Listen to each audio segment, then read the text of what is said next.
Yun, good morning. Nandito kami sa Baywalk Calamba. Ayan ang aming view dito. Ang Mount Makiling. Ayan, kasama natin si Sir Roy. Ayan. Mount Makiling yun.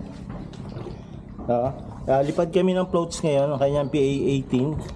Ito rin ang aking PA-18. So yung Kingfisher ni Boss Mike, nakalipad na rin yan. Ayan. So tatlo lang kami naglilipad ngayon dito. Ayan. Ayan, yung controller nito nasa ano to, 2.5 lang boss. 2.5 lang to. 2.5. Cheap lang. Wala ako bibili ng ganyang controller. Aeroplano lang bibilin ko. Ayan. Okay. Patong mo dito sa lamesa, boss. Ngayon may boss. Wala mo kayo ni boss eh. Sige. Ikaw yan? Isa.